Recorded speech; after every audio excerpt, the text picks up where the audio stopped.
আল্লাহ বলেছেন ফাইন্না মাল উসরি ইউসরা, কষ্টের পরেই আছে সুখ।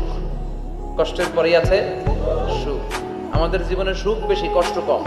কয়দিন না খেয়েছিলাম, কয়দিন বিপদে পড়ছি, কয়দিন ডাকাইতে ধরছে, এক মাসের মধ্যে অসুস্থ থাকি কয়দিন আর সুস্থ থাকি কয়দিন, এটা হিসাব করে না। অসুস্থ যে ছিল খালি এটা খেয়াল রাখে, আছে না নাই?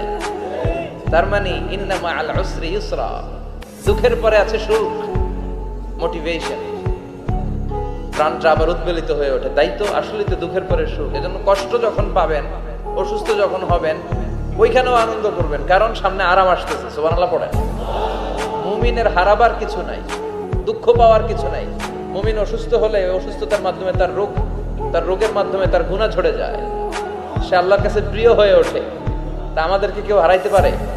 কথা বলেন, আমাদের কেউ ভয় দেখাইতে পারে?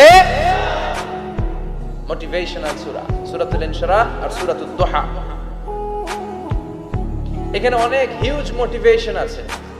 যারা হতাশ, যাদের জীবন ভাল লাগে না, মরে যেতে মনে চায়, গার্লফ্রেন্ড গালি দিছে, আছে না নাই? আবার বয়ফ্রেন্ড গার্লফ্রেন্ডের গালি দিছে, এ ওড়না পেঁচায়া ফ্যানের মধ্যে ঝুলে আত্মহত্যা করে। কত বড় পাগল তুই, মরলি কেন?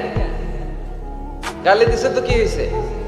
হ্যাঁ, বুঝতে চায় না, হতাশ হয়ে যায়। আর বয়স কম তো, ইচড়ে পাকা, অল্পতে কাবু হয়ে যায়। এই সূরাগুলো পড়ে না। এখানে আশার বাণী আছে। আজকে আমি জানি কথা শোনাবো আপনাদেরকে, শুরুতে আগে সংক্ষেপে বলে দিই। এই সূরার মূল কথা হচ্ছে, মানে সেন্ট্রাল থিম বা সাবজেক্ট ম্যাটার, সূরাতুদ দুহার কেন্দ্রীয় আলোচ্য বিষয় হচ্ছে নিরাশ হবেন না, হতাশ হবেন না, হাল ছাড়বেন না, ভরসা রাখবেন কার উপর? মুমিনরা নিরাশ হয়, হতাশ হয়, হাল ছাড়ে নাকি ভরসা রাখে?